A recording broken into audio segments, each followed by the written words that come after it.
relative to Nurse Licensure Compact. Members, there are Health and Welfare and House and Governmental Affairs Committee amendments previously adopted on this bill. Representative Miller. Members, today I present to you from Senator Peacock, Senate Bill 202, which will allow Louisiana to join 30 other states in a multi-state compact for nursing. By joining the compact, it will help Louisiana patients receive care. It will support nurse education and facility recruitment, help the state address nursing shortages, simplify practice across state borders, and improve access to care. He brought this bill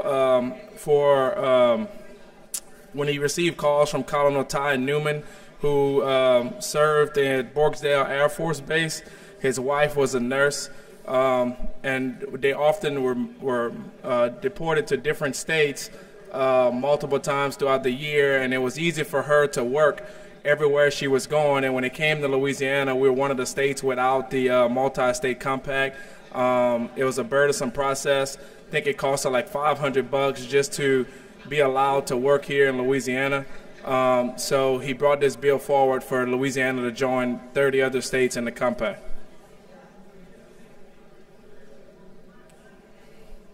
For a question, Representative Pope.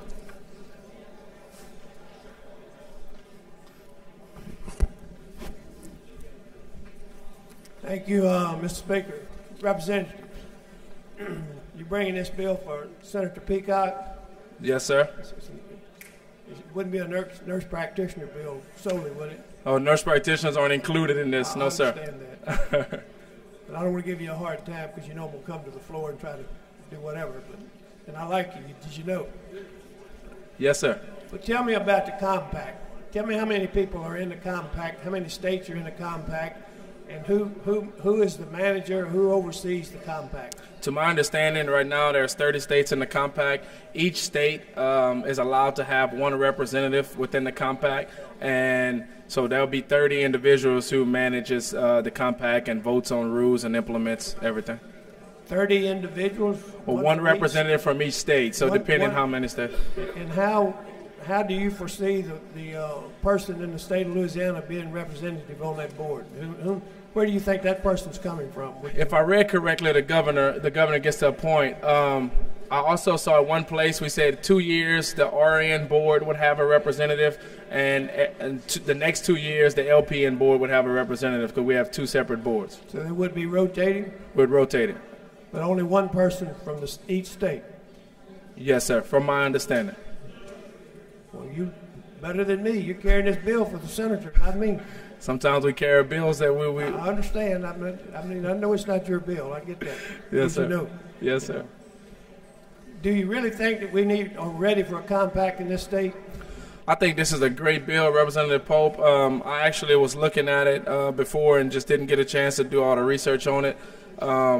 Basically, we have a lot of people that I know that are nurses. They do travel nursing, and throughout the summers, throughout the years, they travel to different states. And if we join the compact, those nurses won't have the burdensome to have to apply for a license in every different state. And also, the nursing shortage that we have here in the state with the hospitals and everything, they will be able to recruit in times of critical shortage. They'll be able to recruit nurses from across the country more effectively if we join the compact. So you're telling me that if we are in the compact, just go through signing the law, etc., we're in the compact, the nurses from other states can come in here and just go to work. Is that correct? If you join the compact, and if a nurse in the other state is licensed under the compact, they will be able to go to work in the state of Louisiana. Without any oversight right away. Is that correct? We'll have the same oversight as the licensed nurses here in Louisiana. So you just told me that, maybe I misunderstood, and you can correct me, that when they would come in here, they would not have to reapply for licensure. Is that correct? But no, once you get the license under the compact, kind of like a driver's license in Louisiana, if you get your driver's license, you're able to drive in every state.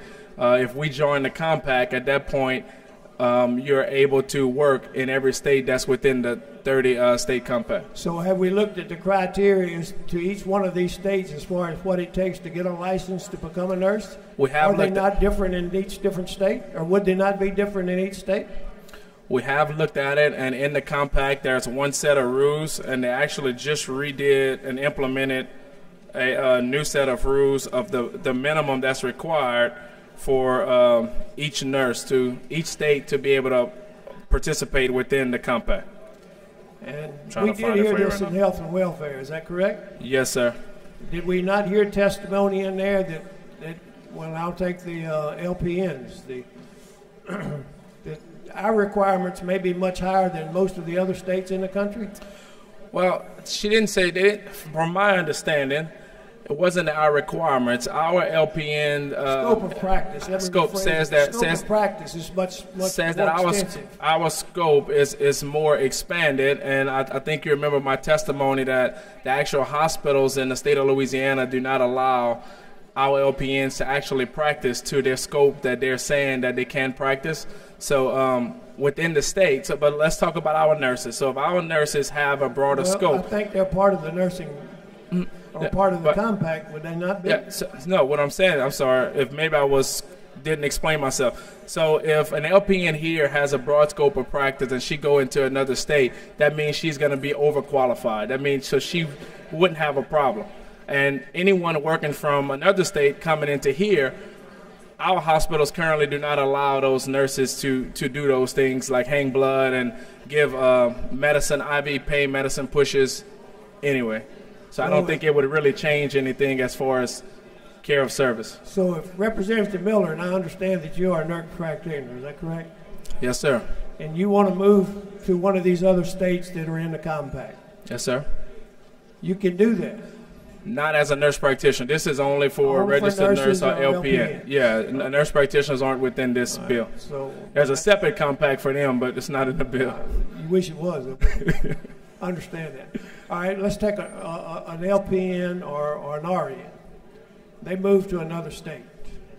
What if they're under some kind of cloud here, an investigation or something? I mean, let's be real. We all know that things do happen.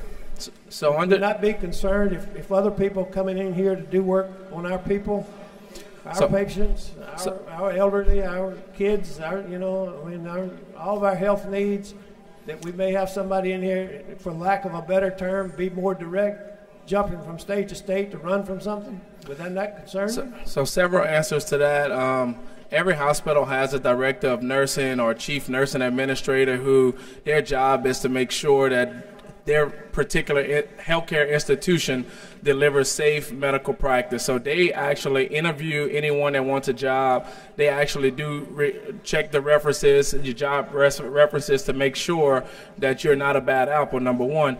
Number two, on the new updated compact that was just enacted, there's a directory that if there's someone that has been punished due to bad nursing services, the state just simply go there, implement it, and every 30 states have access to it. But not all of them would be coming in here working with a hospital, is that correct? You're correct. They work with other clinics, other individuals, other doctors. Am I right or wrong on that? You're correct. So maybe they're not all have the HR people that you're referring to oversee this. Is that correct? They should have it, and the state requires. Well, we shouldn't be here, but we are. We should be here. Should or shouldn't, I mean, there's a saying on that, but I won't use it in here. So DHH requires when anyone in the medical field hires someone that they actually perform a background check and make sure that their license are verified. But can they go to work before this background check is done? DHH actually requires you to do a background check. Now, is every medical practice, medical company doing it and actually abiding by it? I couldn't answer your question, but legally, and when DHH comes and audits you, if you hadn't done it, they're going to ding you.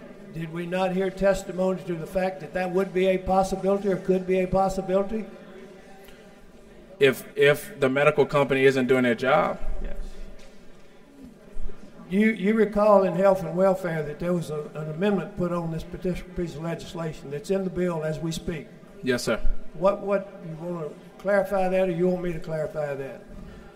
I think your amendment that you Whose put amendment? on Representative Pope's amendment. Okay. That was put on the bill. I think what it did was it made someone notified the board whenever someone was coming from out of state to work here. So the amendment basically said that all we are asking for is if somebody comes in to work from another state that they notify the nursing board or boards at that particular time. Yes, sir. Other than that, there was no other requirement to that amendment. Is that correct? If I remember right, yes, sir. And if this bill were to pass, and it gets over on the Senate side, and you're a good senator that you're carrying this bill for, what if he wants to strip that amendment? Have you talked about that? What is your position going to be, or do you have one? I've never spoke with him about stripping an amendment. I'm asking you, what is your position on that if you have one? I don't take a position right now, Representative Pope. I do think, and I'll tell you why, I think there's multiple ways to get that done. I think through executive order from the boards, the nursing boards, they can require anyone who hired these outside nurses to report. And that would allow it to not impact us joining the compact. So I think I agree with what you want to do. I think it can be done. I just think there may be some type of negotiation that they can come make with you to do it without it being in a bill. But I have no position. It's not my bill. So maybe because of the position you just stated to me, we might need to look at this and do a little further study. Well, in fact, in health and welfare, we have had these discussions in years past about whether or not we need to look at all these boards and do these. Is that correct? I Yes. think maybe you even have brought something to our attention to that effect. Is that correct? Probably so. Yes, sir. Yes. But I can promise you, if anything gets done with this bill, you will be the first to be talked to, notified, and make sure everything can possibly satisfy what you want to get done. Well, I will have, if this bill were to pass, which I hope it don't. I know you're going to be watching. I know you're going to be watching. But if it does, I hope that, number one, we have a real opportunity to look at this and maybe see that, in fact, when these people come in here, number one, there's oversight.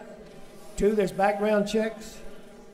And then three, that we do notify people when they come here, because quite frankly, you and I both know that not every one of you are good people. I'm talking about the profession. Most of them are, thank goodness. Healthcare is a great opportunity, great profession. But every now and then we get somebody that's not good. We got bad legislators. I'm the one that's bad in here. I understand that. You understand? So I know that we do have one bad one in here. So there's got to be bad nurses coming across state lines. Would you not agree with that?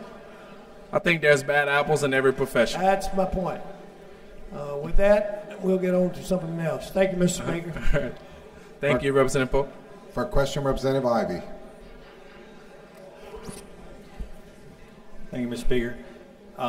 Just wanted to point out there was another amendment in House and Governmental concern dealt with background checks, and the amendment does take care of that, correct? From my understanding, yes, sir. All right, thank you. Okay. For a question, Representative Stagney. Thank you, Mr. Speaker. I want to go back to the testimony, Representative Miller, that we had in committee. There was the lady who gave testimony, I really don't remember her name at the moment, but she never missed a day in practicing. She got a temporary license as soon as she got here. What her testimony was is that she was inconvenienced because she had to get documents from other places at some point to get her permanent license, but she never lost any income, never lost any practice time. She was able to do that. Isn't that correct? It cost her $500, and since she was married to a military spouse, she had to contact everyone she had been working for the last 5 years, and it was a lot of trouble. Well, and most boards, they issue temporary licenses almost immediately, like they did with her in other states as well. You had mentioned about having representation, and you just talked about the commission, where either somebody from the nursing board or the LPN board would represent Louisiana on this non-elected body. But that's not who makes the decisions, is it? One of the 30 members, from my understanding, are the ones who make the decisions of the rulemaking within this compact, from my understanding. Well, so that's the commission. Above the commission is the executive board, and that's where all the policy is derived from. It goes to the commission, and they may discuss it, and then what happens is they bring it back to different states once they decide what they want to do. If Louisiana wanted to change the scope of practice for the LPNs or the RNs, if we have joined this compact, we would not be able to change the scope of practice and still be a member of the compact. Is that correct? I've been told that's not correct. Okay. I've been Why told is that that we not can correct? still manage within our scope of practice, our state rules, as we so please. That's what I was told by the executive director of the Registered Nurse Board. It doesn't change our scope of practice within the state. No, but if the legislature, for whatever reason, wanted to expand our scope or reduce our scope to either one of those providers, you know that the nursing compact will not let that happen. Within Louisiana, we can change our scopes. We can't demand what another state do, but if we would like to change something from a legislative body within our Nurse Practice Act, we can within the state of Louisiana. Right, but we wouldn't be members of the compact when that happens. Is that correct? No, you can do it within the compact. Well, Representative, we put an amendment on in committee that simply said that when you come into a state to practice, that you do an endorsement, just letting the board know that you're there. A second amendment was put on in governmental that says you're going to do a background check. And on the First Amendment, didn't Senator Peacock get some kind of correspondence from the attorney of the executive board of the compact to say, oh, I'm sorry, you cannot be a member of the compact if you notify the board, which is different and not even as substantive as what I'm talking about with a scope of practice. Those two amendments that you just spoke about was directly related to nurses coming into our state. That wasn't related to the Nurse Practice Act as far as our scope of practice within the state. So it's two different things. At least the one amendment, the way I interpret Representative, is just notifying the board that you're in the state. And the attorney for the Nurses Compact says you can't do that and still be a member of our compact. So you're telling me as a legislative body, if we do something really expansive, like change the scope of practice, that it's okay? Changing the scope of practice on Louisiana nurses would be okay if we joined the compact. Well, I don't know if that makes sense, because part of what they're trying to do with compacts is have a singular scope of practice, or at least very similar across the country, so that when nurses do cross state lines, they all practice very, very similarly. And the reason I'm saying that is one of the things Senator Peacock started off with was that we still maintain our sovereign authority to do what we need to do as a legislature by regulating nurses and LPNs, and yet you already have correspondence saying that we put an amendment on, they wouldn't accept it. And back when there were 24 states, the state of Louisiana gave an opinion that because the nurse compact for Louisiana fails the delegation test, and because the compact would, through absolute reciprocity, other states' legislatures and other people who are not elected by anybody had the right to determine the qualifications for the practice of nursing in this state by non-residents. They thought it was an unconstitutional delegation of the legislative authority. Now, in full disclosure, that was done in 2006, but it was also done when there were 24 states as members. And so I'm not so much against your bill with the amendments on it, because I think the amendments close some loopholes that are very important for patient safety. And so I'm going to ask you, because of the correspondence that I've read, are you committed to keeping the two amendments that I think they do a background check on somebody coming in and you notify the board that you're coming in? Would you commit to keeping that on the bill? I can't commit to you something if it's not my bill. What I can commit to you, if I find out anything changed, you and Representative Pope will be the first two to know. Thank you, Representative. Yes, sir.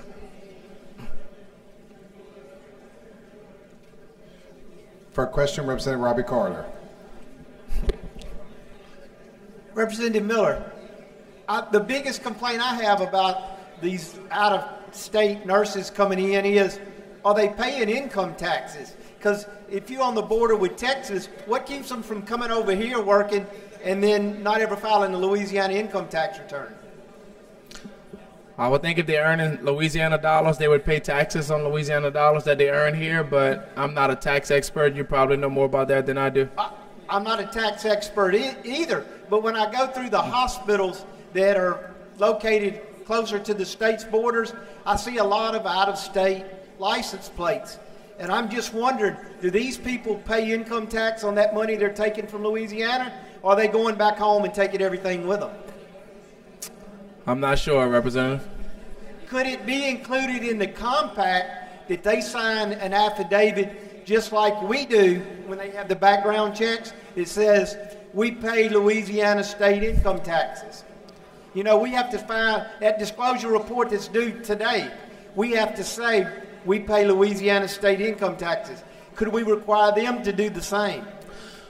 I don't think we can, but I guess my question would be, what happens if we go in other states? Do we pay taxes there? I'm really not sure. I'm not a tax expert.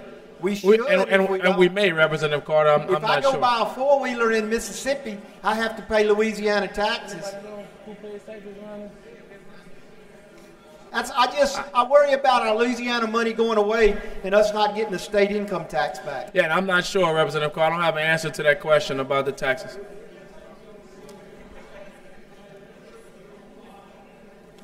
For a question, Representative Bagley.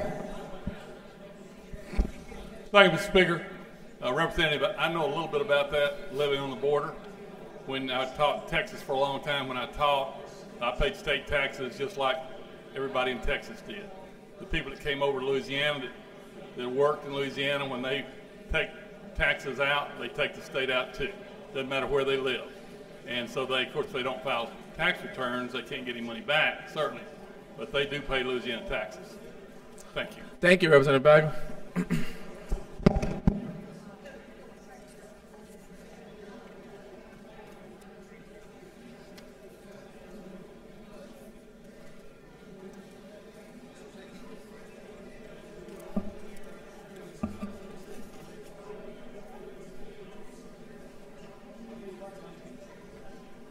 For a question, Representative Jefferson. Thank you, Mr. Speaker. Representative Miller, I apologize. I'm sure you said this. There's a lot going on in this condensed time. I was listening to Senate Finance, but what does the State Board of Nursing say about this particular compact? The RN board wants this compact. They think we should take a proactive approach and join the other 30 states. They think it's going to help with, number one, our college institutions. So we have a shortage on professors right now with the aging population. This will allow schools to be able to attract other nurses to come in and teach. There's a shortage in rural areas, like on our borderlines, maybe in Shreveport and those areas. And these would allow them to be able to recruit nurses from other areas to come in and work without having a burdensome of having to reapply for a license. And that kind of leads into the second question. Did any of the schools come forward to express any reservations about this? I hadn't had any. No, I know the Hospital Association and several other organizations came forward today and asking to support the bill. I hadn't had any schools access. Well, no. They did have some LPN instructors that came to the committee from, I think, the near New Orleans, and they had a few questions. Did they give an estimate if we were to participate in this pact, how many nurses would be coming into Louisiana to kind of help with the shortage or what have you? No, there's no way to really gauge it from my understanding. I know right now we have 59,000 active registered nurses have a license practicing in the state, and we have, I think, 1,200 licensed LPNs that's practicing in the state right now, and we still have a shortage. And there's still a shortage? Still a shortage, yes, sir. Thank you, Representative Miller. Thank you. For a question, Representative Gwynn. Thank you, Mr. Speaker. You're a nurse practitioner? Yes, sir. Why do y'all need this? Oh, well, I say, why do you need this compact? But if you wanted to say practice in Texas, you're asking for a reciprocal agreement between, can't you do this with a reciprocal agreement between the Louisiana Nurses Association and the the Nurses Licensing Board and the Texas Licensing Board? No, you're correct. That's exactly what we're doing. But Texas and other states surrounding us have all joined together and made one agreement. And so we're just trying to join the agreement with the other 30 states surrounding us. Well, as long as all states reciprocate, your educational requirements are the same. Basically, between every one of them. I agree. Me and you agree. It's just like if you want to practice law in Texas, if you pass their law exam, you can be a lawyer in Texas and one in Louisiana. Would that be similar to the case of what you're trying to do here? Yes, sir. It's pretty much the exact same. This just takes the authority away from elected officials and puts it more or less in the hands of this compact, right? Well, I guess you would say it would take the authority away from the individual boards, but there is still some oversight. And if a nurse comes into Louisiana and they're disciplined, we can immediately, after our investigation, remove their authority to practice in our state. And we pretty much depend on the institutions of education to come up with that criteria for nursing and doctors, too. Yeah, yes, sir. All right, I think you got a good bill. Thank you, Representative Gwynn.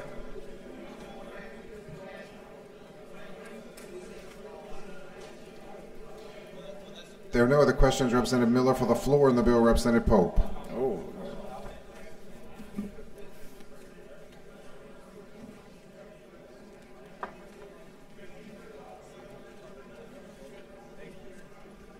You owe me, right? Thank you, Mr. Speaker. Members, I do rise in opposition to this. I'll give you one or two reasons why I think, and I would like to go back to one statement that Representative Gwynn had just made, and I'm not an attorney, so some attorney tell me if I'm wrong. If you were to go to another state, would you not have to get licensed to practice in that state, and would you not have to notify the people that you go into there to practice? I don't think you could just take a Louisiana license, an attorney license, and go over there. Am I right or wrong? Somebody help me. Yes, sir? I think I'm right. I think I'm right. Anyway, back to this compact. The reason I think that it's probably not a good thing at this time, and I do have all the utmost respect for Representative Miller. You all need to understand that. He and I have had our, I'll say philosophical differences, but I can honestly tell you I have as much respect for him in this body as anybody, and I mean that sincerely, and that's hard for me to say for him, but it is true. He works really hard, and he's compassionate. He understands what he's talking about. He's there. However, on this particular issue, I disagree with him. I think we're not ready for the compact. I think that the nurses coming in here, and it's strictly from a health standpoint, it's my opinion that we need to make sure that those people that are coming in are what meets our requirements in this state. And I don't think it's too much to ask if they come in here just to notify the boards, that they're coming in to do work.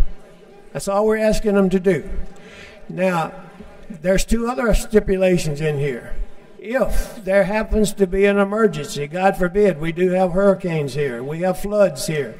If there is a declared emergency, those people can come in and go to work right away without notification. I understand that.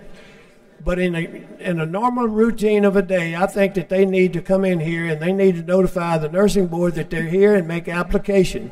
They have 90 days to fulfill that obligation. They can continue to work for those 90 days, so I don't think they're going to be out anything on that. It's my opinion. That's just an opinion. As far as the tax, I'm sure that they'll pay tax if they work here. I really do. But that is my argument. You understand, I'm not going to change anybody's mind. I just ask you to reject this and let's move on. Thank you, and I'll take no questions. For those of you that had questions, he waives questions. Representative Miller, you have a right to close. Members, I respect Representative Pope's opinion, but those issues have been addressed in the bill. This NLC has been operational and successful for more than 15 years. All the safeguards that are built into the current state licensing process are required before a nurse is issued a multi-state license.